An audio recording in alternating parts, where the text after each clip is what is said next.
Hello, and welcome to the Tech Show. My name is Nikolaus Mayerhofer. I am the founder and CTO of AVILOO. Today, we're tackling the myth. I want to go on vacation, my car is fully packed, maybe I even have 3 bikes on the roof. Will I even make it to my destination? Will I maybe have to charge twice as often? Or will I face major limitations with my family, even while traveling? We will back all of this up today with numbers, data, and facts, and discuss it thoroughly. So stay tuned. It's going to be very exciting.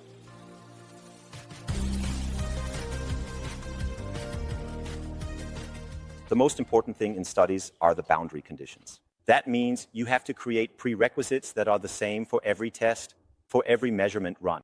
Otherwise, I can't compare the measurement results with each other. Boundary conditions are very important. First and foremost, the vehicle itself.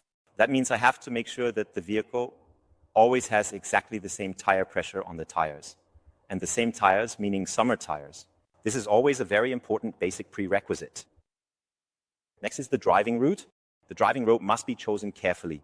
We chose one from south to north and north to south, so there and back, and with very little wind.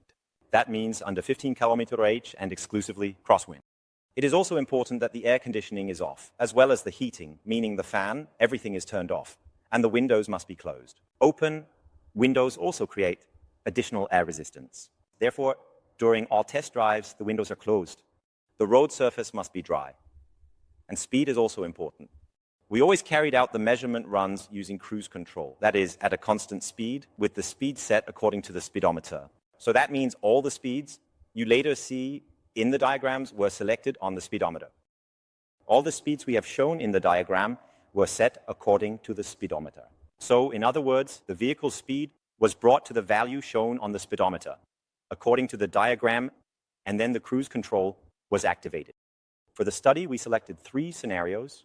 The first and most important is the baseline scenario. That means the vehicle is considered by itself without any attachments. The second scenario is the one where the bicycles were mounted on the rear carrier, that is, on the tow hitch at the back.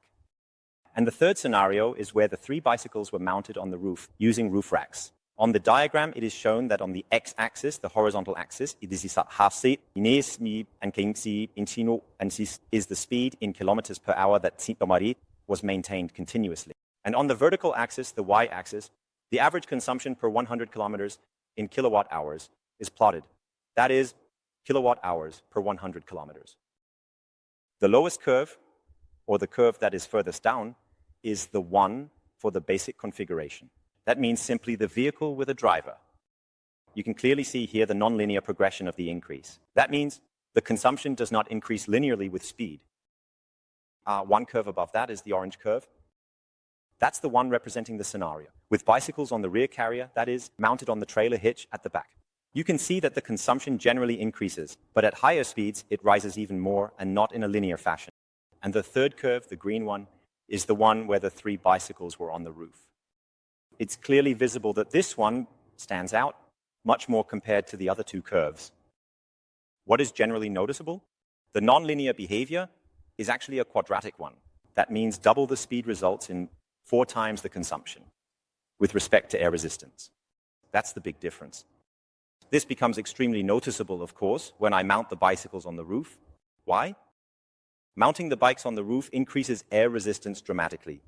You can imagine they're really exposed to the wind, all 3 bicycles. Now let's compare that to the rear carrier, the orange curve. Here the bicycles are practically in the slipstream of the vehicle.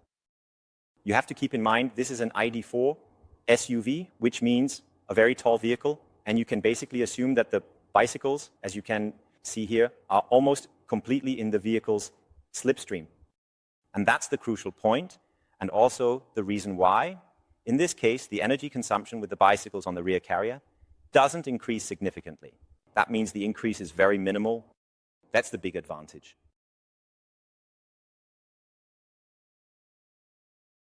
Earlier, I mentioned a myth, specifically that consumption can double when I transport bikes on the roof. Now, with this study, we can make a great comparison and see whether that's true. Here we see that the vehicle consumes about 22 kilowatt hours per 100 kilometers at 140 kilometers per hour, while with 3 bicycles on the roof, it needs 37. So myth busted. It's not quite doubles, but it's not far off. You can easily imagine that if I strap a fourth bike onto the roof, consumption will definitely go up. And then it probably won't be far from double. Let's take a further look. What happens at lower speeds? Yes, at lower speeds, consumption is, of course, significantly lower. Here we have about 11 kilowatt hours per 100 kilometers for the base vehicle. And if we compare that to having 3 bikes on the roof, we're at about 17.5 kilowatt hours. So again, not quite double. Now, the question is, as I mentioned, do I need twice as many charging stops, or how can I plan my trip? I want to drive as much as possible according to my usual habits. And that means using the charging stations I would normally use. I'd also be happy if the range stays as consistent as possible. So now let's take a look together at how I can improve that, how I can get something out of these diagrams. Let's just start by comparing the base vehicle. I'm used to traveling or going on vacation at 130 kilometers per hour, and I know my charging stops and have a certain level of consumption. And now let's look at the diagram to see how that would compare to having the bikes on the roof. And that's the point. If I want to keep the consumption constant, in other words, if I want to have the same number of charging stops at the same consumption, then with bikes on the roof, I would have to reduce my speed from 130 kilometers per hour to 97 kilometers per hour, which is a significant reduction. That means I have to significantly change my driving and travel habits in order to keep the charging stops the same. And you can imagine going from 130 to 97 kilometers per hour. That's quite a significant increase in travel time to my vacation destination or wherever I'm headed. We've just looked at the scenario where the bikes are mounted on the roof. Now let's consider the scenario where the bikes are mounted on the rear carrier, right? And see what speed would we need to drive at all to have the same charging stops and the same range. In other words, the same consumption. And this leads to something really interesting. I only have to reduce the speed by 7 kilometers per hour down to 123 kilometers per hour. What does that mean in practice? Well, if I have to drive at 123 instead of 130 kilometers per hour, then it's actually almost unnoticeably less. That means I have almost the same travel time slot, the same driving comfort, practically the same cruising speed, and yet I can use the same charging stations and simply maintain my original travel habits as before.